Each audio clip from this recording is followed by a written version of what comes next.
আসসালামু আলাইকুম সম্মানিত ভিউয়ার্স, আমরা আসলেই অনেকে ডিম দিয়ে রাখি ইনকিউবেটরে কিন্তু চেক করি না, এজন্য অনেক ডিম মিসিং হয়ে যায়, যেমন বাওয়া হয়ে যায়। তো আপনি ডিম কিভাবে 5 দিন পরেই আপনি বুঝতে পারবেন যে আপনার এই ডিমটায় বাচ্চা হবে কি হবে না। তো আজকে আমি আসলে আপনাদের সেটাই চেক করে দেখাবো যে আপনি কিভাবে বুঝবেন। দেখেন, এভাবে একটা লাইট নেবেন, এই যে আমি একটা ছোট্ট লাইট নিয়েছি।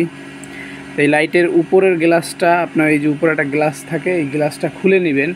খুলে নেওয়ার পরে আপনি দেখবেন যে আমি এখান থেকে ধরেন একটা ডিম নিলাম, এই যে দেখেন ডিম নিয়ে আমি এই যে টর্চটার উপরে রাখলাম, এই যে দেখেন লাইটের উপরে আমি ডিমটা রাখছি। ওই যে দেখেন একটা লাল আবরণ এবং রক্তের মতো দেখাচ্ছে, দেখেন এই যে স্পষ্ট। আপনি যখন লাইটের উপরে ধরবেন এরকম, তখন স্পষ্ট লাল একটা আবরণ ব্লাডিং ওই যে দেখা যাচ্ছে। যদি এরকম দেখায় তাহলে বুঝবেন যে আপনার এই ডিমটা থেকে বাচ্চা বের হবে। তো এভাবে চেক করে আপনি 5 দিন পরে কিন্তু ডিমগুলো বের করে খেতে পারবেন। কারণ আপনি যখন চেক করবেন 5 দিন পরে, তখন ডিমগুলো একদম ভালো থাকে। আমি নিজে প্র্যাকটিক্যাল দেখেছি, কোনো সমস্যা হবে না। আপনি চাইলে ডিমগুলো খেতে পারবেন, বিক্রি করতে পারবেন, কোনো সমস্যা নাই। আর যদি আপনি ইনকিউবেটরেই রেখে দেন তাহলে কিন্তু ডিমগুলো কিছুদিন পরে নষ্ট হয়ে যাবে।